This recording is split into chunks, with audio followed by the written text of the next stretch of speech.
En las mañanas con Uno. Muy bien, 10:50. ¿Cómo es eso que suena por ahí, oiga, a las 10:51? Sí, vea, bonitas fotos, ¿no? Esta mañana estuvimos precisamente abriendo nuestro programa con unas de esas canciones que quedan en la historia de la gente. Uy, este bonito, mírenlo, bien, ¿no? Tantos conciertos que hicieron en todas partes, y lo voy a decir solamente, no lo repito una vez más. Dígalo. Tuve la oportunidad de ser arte y parte porque yo trabajaba como en la radio, una emisora que se llamaba WJZ, fui empresario, y el Coliseo del Campín en Bogotá siempre era digamos que el palacio de los grandes conciertos. Ahí se presentaban los famosos Menudo. Donde estaba Ricky Martin, donde estaba Johnny Lozada y donde estaba también un muchacho que en este momento estamos viendo, que se llama Xavier Serbia. Pero ya recordándolo en esa... Uy, mire, ¿esto cuándo? Uy, esto es de ratico, ¿no? ¿Ese peinado es que 80s? El de la señora. Esos 80s. Esos 80s, mire.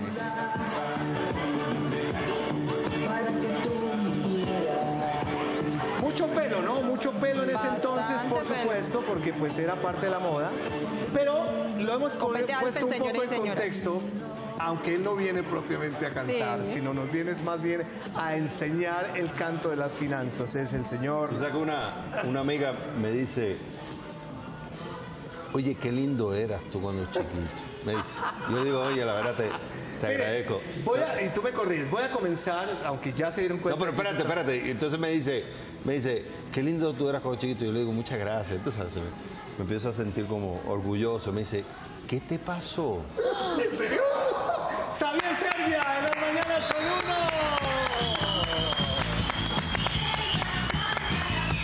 Xavier, voy a comenzar, si usted me lo permite, esta entrevista como él cuando en CNN, en su programa Dinero, bueno, hace toda la introducción, y en, ¿cómo es? 5. No, en 3, en 2, en 1. Y... ¡vámonos! Así que vamos a comenzar la entrevista. Xavier, bienvenido a Colombia. Muchas gracias, muy contento de estar aquí y que me den la oportunidad de poder llevar la revolución financiera a través de los medios. Revolución financiera, muy bien. A eso te trae Colombia, especialmente la República de Cafán, que vas a tener un evento esta noche a las 6 de la tarde. ¿De qué se trata? Mira, básicamente, qué bueno que hayas mostrado esto del tema de Menudo, porque de ahí es que empieza la revolución financiera. Las imágenes que tú veías, yo produje mucha plata en Menudo y parte de ese dinero se perdió. Todo esto yo lo explico en la conferencia. Sí. Yo estuve envuelto en un caso legal muy grande.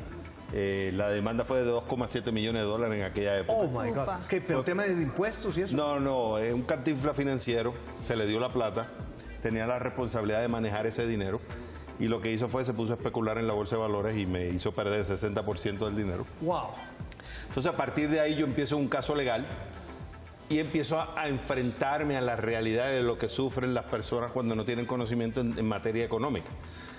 Regla número 1, no importa si tienes $1 millón, si no sabes administrar $1, menos sabrás administrar $1 millón.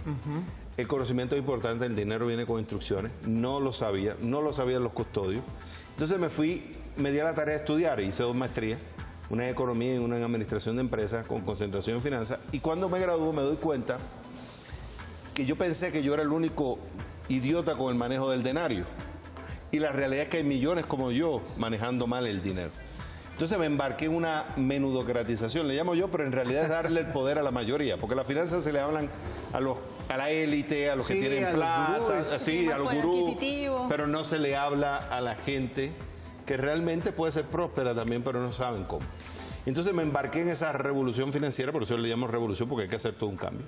Entonces en esta conferencia le explico a la gente, basado en mi experiencia, los estudios que adquirí y sentarme con gente que sabe, que hay 7 reglas fundamentales que tú debes tener en tu finanza. Y eso es lo que yo hablo en la conferencia. Explico mi caso. 7.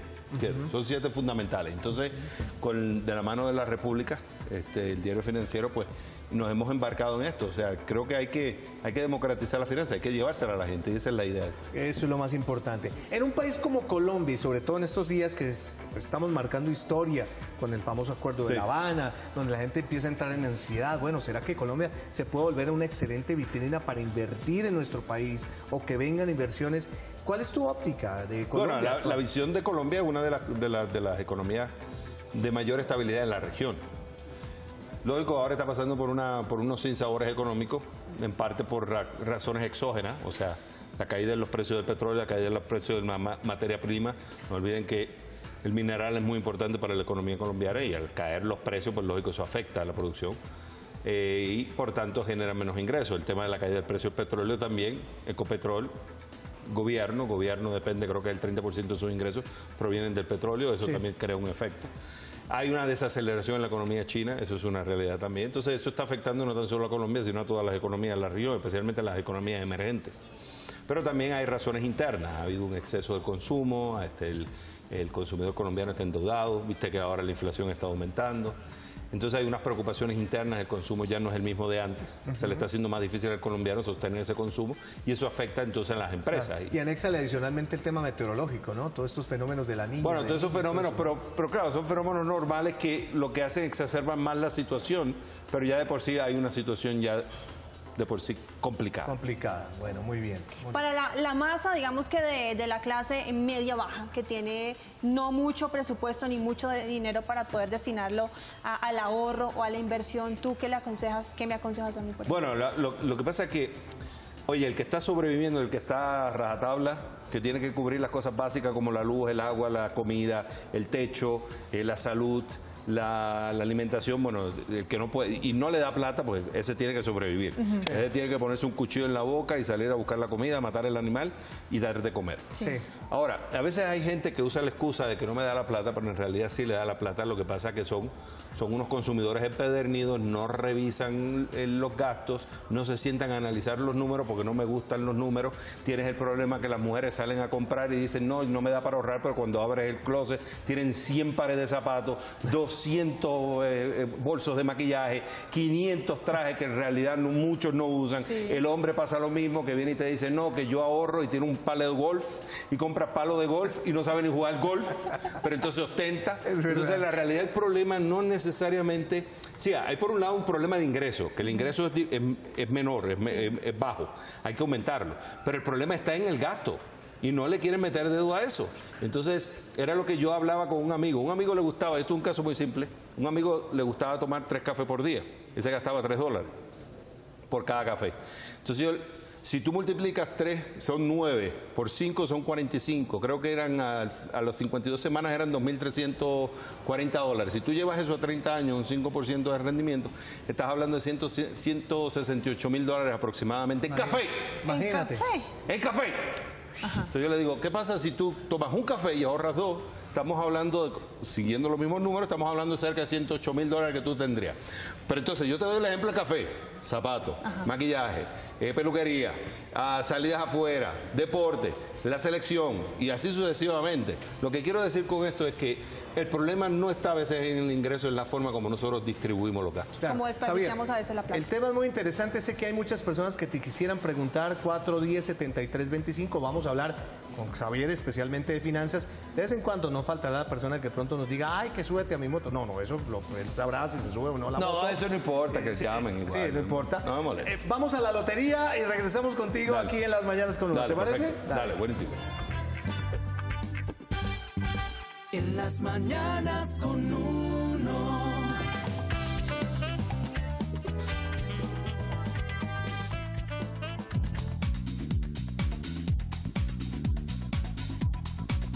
Feliz viernes, apostadores de Dorado. Mañana bienvenidos a Jugar y Ganar. Este es el sorteo 2489. Les presento a las delegadas que lo supervisan. Ellas son Grupo Empresarial, En Línea S.A., Secretaría de Gobierno y Lotería de Bogotá. Ya están jugando las baloteras. Suerte, queridos apostadores.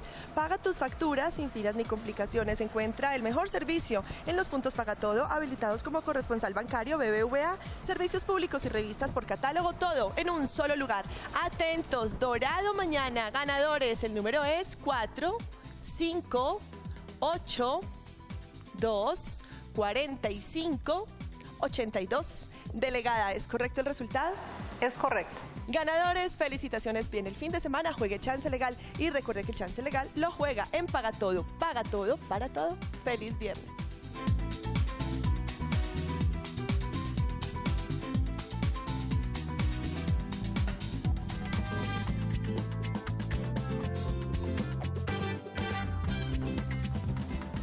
Bueno, vamos directamente, porque ya tenemos una llamada en este instante. Buenos días, ¿quién nos habla? ¿Quién habla? ¿Será Diana la que estaba por ahí en línea? ¿Aló? ¿Diana? ¿Aló? Dianita, ¿qué hay? ¿Aló? ¿Cómo estás? Bien, Dianita, sí conoce al señor, ¿cierto? Sí. Ok. Bienvenida, por favor, pregúntele, Dianita, a Xavier lo que quiera. Cuéntame.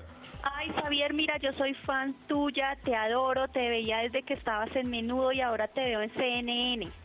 Yo tengo una empresa, ¿sí? Tengo una miscelánea. Entonces yo tengo como problemas para manejar mi negocio. La conferencia de esta noche me ayudaría para tener como esos pilares para yo sacarla adelante. Sí, porque al final tú eres la dueña única del negocio, me imagino, ¿verdad? Señor, sí. Y tú eres la que maneja las finanzas del negocio y las finanzas personales también, ¿verdad? Sí, o sea, como que no sé si es que mezclo todo el dinero, bueno, no sé muy bien. Eso pasa mucho, y uno de los grandes problemas que cometen mucha gente que tiene su propio negocio es que combinan la finanza del hogar con la del negocio y ven el negocio como si fuera un cochinito para sacarle la plata. Y al final, el 50% de los negocios, nuevos negocios que se crean en los Estados Unidos, en los primeros 2 años fracasan por finanzas. Yo en la revolución financiera explico cómo tú como persona tienes que tomar mejores decisiones financieras para tratar de disminuir la probabilidad de fracaso y aumentar la probabilidad de éxito. Sí, todo lo que hablo en la conferencia se aplica a ti como persona y para ti como empresario.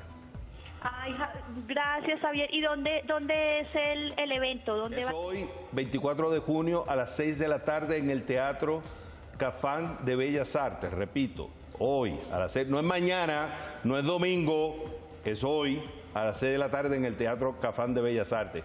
Vamos a tener una discusión 2 horas, vamos a hablar honestamente. Te digo que se te van a mover las emociones, vas a reír, vas a molestarte, vas a llorar, pero al final vas a salir cambiada. Bueno, súper. ¿Ese es el que queda ahí en Cafán de la Floresta? Sí, señora, es el mismo. Es el mismo, correcto. Bueno, Javier, gracias. Entonces esta noche estaré ahí. Te veré. Bueno. Chao, chao. Gracias, Dianita. Sí, es el común denominador, ¿no? Sí, Ese tipo sí. de inconveniente. Y uno de los grandes problemas que hacen es eso. O sea, ellos combinan, en vez de separar las finanzas, o sea, ellos ven el negocio, producen la plata y se lo sacan, no pensando que una cosa es el dueño del negocio y otra cosa es el que administra el negocio. Sí. Entonces, aunque tú seas el mismo, tú tienes que ponerte tu rol de administrador, tú tienes que recibir un sueldo y tú te vas a adaptar a manejar tus finanzas personales con ese sueldo. Pero ¿qué ellos hacen? Sacan la plata cuando el negocio cae el negocio y caen las finanzas. ¿Por qué? Porque lo combinan y hay que separarlo. Yo conozco casos así, Sí. de personas que tienen la tiendita en su propia casa, Yes. que van recibiendo la plata de la gente que compra y esa misma plata la van gastando en otras cosas para pagar servicios, para pagar el transporte. No lo dividen. No lo dividen. Deben sacarse un salario y decir, ok, si yo gano... Ponerse un salario. Digamos que si yo me gano 10 millones de pesos en el negocio, pues yo voy a sacar un salario que sea de 3 millones o de 4 millones y me voy a ajustar esos 4 millones. Ah, no, pero es que no me puedo ajustar y empiezo a sacarle la plata al negocio. Y recuerdo el caso, es muy sencillo, pero en realidad es muy ilustrativo. Recuerdo un muchacho joven que tenía una tienda de chocolate y él veía que los aranceles, o sea, los lugares donde tenía chocolate cada vez eran menos cantidades, pero él veía que en la caja no tenía la plata. Entonces decía, no entiendo, estoy vendiendo mucho, pero no tengo la plata. Ajá. Hasta que su padre le dijo, ¿sabes cuál es el problema? Que tú mismo te comes los chocolates. A tú mismo, claro. Entonces, tú te estás comiendo tu costo y te estás comiendo la mercancía y te estás comiendo la ganancia. Claro. Por eso jamás vas a tener dinero. No, y eso pasa, la gente se come el inventario. Muy bien. Gustavo, ¿qué hay? Bienvenido a Las Mañanas con Uno. ¿Gustavo? Gustavo, ¿me oye? Gustavo, si me estás escuchando, bájale el volumen a tu televisor, por favor, para poder escucharte claramente. ¿Ya estamos? Sí. Eso, Gustavo, perfecto. Bienvenido, ¿cómo está? Buenos días. Bien, señor, aquí está Xavier. ¿Quiere hablar con él? Sí, señor. Adelante, cuéntame, Gustavo. Óigame, Xavier, es que yo vengo haciendo unas guías turísticas en Colombia y me gustaría hacer una en Miami. Y la pregunta es, ¿qué tan fácil es hacer o registrar una empresa en Miami en la Cámara de Comercio? ¿Cuáles son los requisitos más importantes que uno debe tener en cuenta para ingresar al mercado anglosajón o en el caso particular de Miami? Bueno, ya eso es una pregunta compleja porque ahí entran temas legales, entran temas de inmigración, porque primero, bueno, si tú vas a entrar en Estados Unidos, el permiso, vas a tener permiso legal para trabajar. Entonces, ¿cómo yo consigo ese permiso? Puede ser como inversionista. Yo te estoy hablando por experiencia de otra gente que he escuchado. Esos son temas que tú tienes que dirigirlo a un abogado de inmigración. Pero, por ejemplo, he escuchado casos. Digamos que si eres un inversionista y entras a los Estados Unidos, a lo mejor tienes que poner una cierta cantidad de plata para que te permitan operar en los Estados Unidos. $500,000. Entonces, $500,000 hablan uno. El otro caso, bueno, si yo voy a abrir una empresa, ¿tengo que abrir esa empresa en Estados Unidos o me conviene operar un DBA en Estados Unidos, pero de esta empresa colombiana, o separar la operación? Ya eso estamos hablando desde el punto de vista legal para operar el negocio, y después viene la parte comercial del negocio. ¿Justifica poner esta guía turística en Miami? ¿Me es negocio ponerla? ¿Es inteligente mover este mismo negocio, este modelo de negocio que tengo en Colombia, ponerlo en Miami? ¿Se ajusta a la realidad del mercado en Miami? O sea, hay una serie de preguntas. Yo lo que te sugiero es, averigua el tema legal. Primero, ¿cómo yo voy a poder hacer negocio en Miami de forma legal? No te conviene irte ilegal, no te conviene meterte esos problemas, porque a la larga no paga. Segundo, ¿y eso cuánto va a costar? Y segundo, tienes que hacer un análisis un due diligence, lo que le llaman de análisis de si el negocio justifica o no. Para eso hay tipos especializados que te hacen business planning, tipos especializados en esa área de turismo, y poner un poco de plata. Si tú puedes viajar y hacer un reconocimiento del mercado en Miami y ponerlo en papel y lápiz, o sea, de dónde van a venir los ingresos, cuánto me va a costar esto, cuánto tiempo esto se va a desarrollar, qué ganancias yo quiero generar, cuánto es que me justifica poner en este negocio. Porque uno de los horrores que comete la gente es que no controla la pérdida. Porque por más que sea tú vayas a poner un negocio, y un negocio hay una probabilidad que sea un fracaso. Entonces, el worst case escenario, como le llaman en inglés, ¿cuánto estás dispuesto tú a perder? A lo mejor un 10% de tu riqueza, a lo mejor un 15%, un 5%. Pero que tú digas, si en última instancia este negocio no funciona, bueno, lo que pierdo es el 5%, el 10%, pero no pierdo toda mi riqueza. Por eso es importante la diversificación también. Xavier, la gente a veces no sabe qué hacer con el dinero. Y entonces le dicen, no, tengo una platica porque la tengo ahorrada, porque la he invertido y tengo, digamos, unas utilidades. Pero muchas veces digo, ¿será que la coloco en finca raíz? ¿Será que la coloco en acciones? Tu recomendación, por ejemplo, en un país como Colombia. Bueno, eso es que va a depender, porque mira, yo esto lo aprendí por experiencia propia y discutiendo con un tipo que sabe de inversiones. Hablábamos y él ponía el caso, ok, digamos que te viene una persona con $1 millón. No importa si son $1 millón, $10 millones. ¿Qué es lo primero que tú harías? Si yo te pregunto a ti, te viene alguien con $1 millón, ¿qué tú harías? O sea, que me quiere invertir en... Te dice, tengo $1 millón, ¿qué hago? ¿Qué tú le dirías? Finca raíz. Si te viene una persona con $1 millón, ¿qué tú harías? Finca raíz, supongo, también. Ok, ahora yo te pongo el caso. ¿Qué pasa si esa persona que acaba de ganar $1 millón tiene que pagar impuestos? Ajá. Ya no es el millón. Ya no es el millón. Segundo, ¿qué pasa si esa persona tiene un familiar querido con cáncer y que tiene que cuidarlo? Claro, Entonces ahí, ok. ¿Qué quiere decir esto? Que uno no piensa primero en invertir. Uno lo que piensa es primero en analizar la situación, hacer un diagnóstico, hacer una placa financiera. Entonces, no ser tan impulsivo. Es que le cuesta. O tapar vacíos. O tapar vacíos. Tú primero tienes que analizar. Entonces, ¿qué tú haces? Ok, ese $1 millón, lo que vamos a hacer, lo vamos a poner en letras del Tesoro de Estados Unidos, por ejemplo, y lo vamos a dejar ahí porque son los instrumentos más seguros que hay. Ah, no, pero es que pagan un 0,5%, un 1%. Doesn't matter. No importa, déjalo ahí y tú y yo nos vamos a sentar y vamos a hacer una placa financiera. Vamos a ver tus ingresos, vamos a ver tus gastos, vamos a ver tus activos, vamos a ver tus pasivos, vamos a ver tus problemas, tus metas. Y sobre eso, entonces vamos a ver cómo vas a distribuir el $1 millón. Ahí viene, a lo mejor hay que crear una reserva de emergencia, necesitas $100,000. Entonces esos $100,000 se invierten en activos líquidos. No, ya vamos en local, Mónica, después de todo eso. Entonces, ya de lote y de pre ya vamos en local, pero vamos perros y carrito de paletas. Y entonces ahí viene, a lo mejor te conviene en finca raíz. Hay que hacer un análisis de esa finca raíz que vas a invertir. A lo mejor te conviene tener un porcentaje en activos financieros. ¿Cuánto? ¿Dónde? Entonces todo eso lleva tiempo y eso hay que analizarlo, porque al final tú no quieres perder la plata. Claro, está bien. Si no tenemos ese dinero, si no tenemos el $1 millón, queremos ahorrar. ¿Cuánto debemos destinar de nuestro sueldo mensual para poder tener una suma? ¿Sí? Eso depende porque hay muchos factores. Yo lo que le digo a la gente es que lo primero que tiene que tener es una reserva de emergencia.